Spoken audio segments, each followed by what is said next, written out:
एक वीडियो देख रहा था तो वहाँ पे शहबाज शरीफ ये कह रहे थे कि पंजाब में हुकूमत तो इनकी है, तो ये उनसे पूछें कि ये एफआईआर क्यों नहीं दर्ज की जा रही।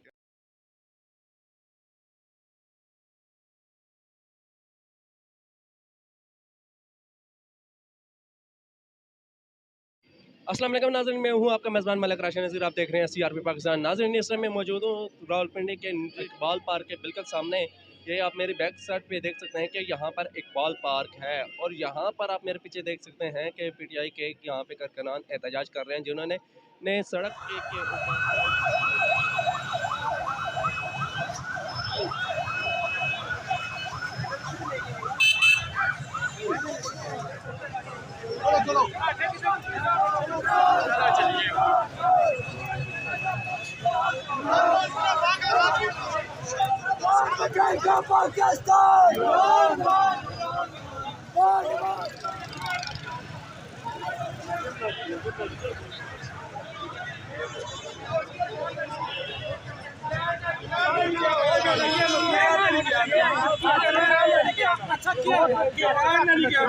कैमरे को ऐसे डिस्टर्ब मत करो।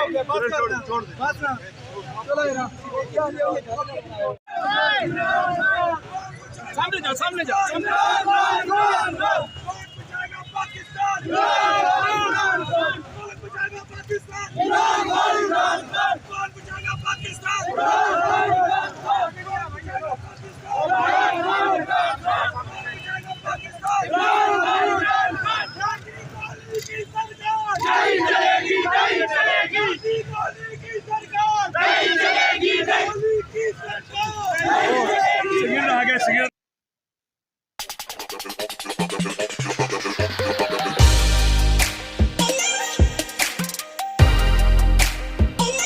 जी नहीं, जैसा कि आपको मालूम है कि आज मैं पीटीआई के एहतजाज में शामिल हूँ। इस टाइम हम इकबाल पार्क के सामने बैठे हुए हैं। मेरे साथ हफीज़ शेख साहब बैठे हुए हैं, इनसे बात करते हैं। अस्सलाम वालेकुम सर। वालेकुम सलाम जनाब।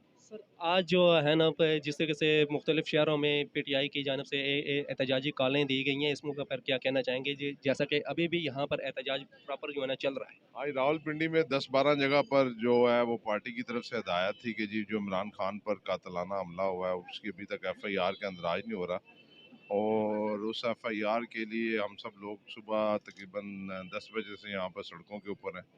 और हमने आज यही एक मुतालबा करना चाहते हैं कि जो पाकिस्तान का सबसे बड़ी पार्टी का सरबराह साबिक़ वज़ीर आज़म है और मकबूल तरीन लीडर है, 4 गोलियां उसके पाँव पे लगी, कारकुन उसका शहीद है, 11 से ज़्यादा कारकुन उसके ज़ख्मी हैं और एफआईआर नहीं हो रही है। सुप्रीम कोर्ट ने सुबह नोटिस तो लिया है और 24 घंटे का टाइम दिया, बड़ी खुशाइन बात है।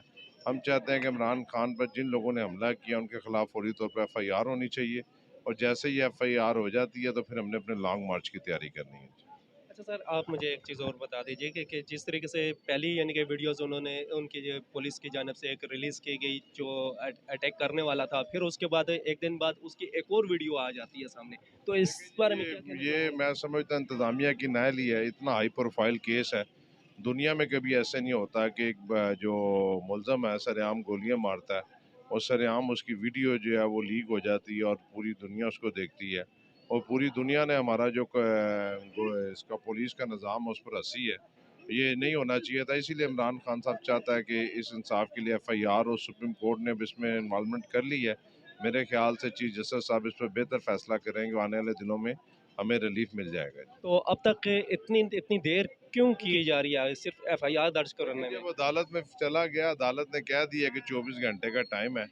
अब इसको अशकुत नोटिस ना समझा जाए। अगर 24 घंटे में एफआईआर नहीं होती तो फिर चीफ जस्टिस साहब ने कहा कि मैं अशकुत नोटिस लूंगा। मुझे सर, पूरी उम्मीद है कि इस 24 घंटे के अंदर अंदर एफआईआर के अंदर आज हो जाएगा। अच्छा सर, रात को मैं एक वीडियो देख रहा था तो वहाँ पे शहबाज शरीफ ये कह रहे थे कि पंजाब में हुकूमत तो इनकी है, तो ये उनसे पूछें कि ये एफआईआर क्यों नहीं दर्ज की जा रही। क्या तो वो ठीक रहा, और लेकिन अब ये केस सुप्रीम कोर्ट में है, तो सुप्रीम कोर्ट के हुक्म पर मेरे ख्याल से आजकल में एफआईआर हो जाएगी। सर, क्या मैसेज देना चाहेंगे आज के इस प्रोटेस्ट के बारे में? तो सबसे पहले पिंडी के जो लोग हैं उनसे माफ़ी का तलबगार भी हूँ। उसके साथ साथ क्योंकि ये पाकिस्तान का मकबूल तरीन लीडर है, उसे इंसाफ नहीं मिल रहा था, उसके इंसाफ के लिए हमने ये सड़कें ब्लॉक की। हालांकि हमारी ये पॉलिटिक्स नहीं है, लेकिन जब इंसाफ ना मिले एक मुल्क के साबिक वज़ीर आज़म को, उसके लिए हम सड़कों पर आए हैं और हमें पूरी उम्मीद है कि आने वाले चंद घंटों में यह अफेयर का अंदराज हो जाएगा। जो लोगों को तकलीफ हुई है उसके लिए मदद का है और कारकुन पुरअमन तरीके से यहाँ पर खड़े हैं। जो एम्बुलेंस, स्कूल, कॉलेज की बसेस हैं उनको जाने दिया जा रहा है और हमारा एहतजाज करने का मकसद ही यही है कि किसी तरीके से काम बाला की आंखें खुलें और ये FIR दर्ज हो जाए और हम अपने घरों को जाएं, लोगों को भी रिलीफ मिले। लोगों का सड़क पर जो रोज़ का पूरा पिंडी इस वक्त मुतासर हो चुका है, पिंडी इस्लामाबाद। अगर 2-3 घंटों में ये FIR हो जाती है तो मेरे ख्याल से इसका बेहतर रिजल्ट आ जाएगा। जी बहुत बहुत शुक्रिया।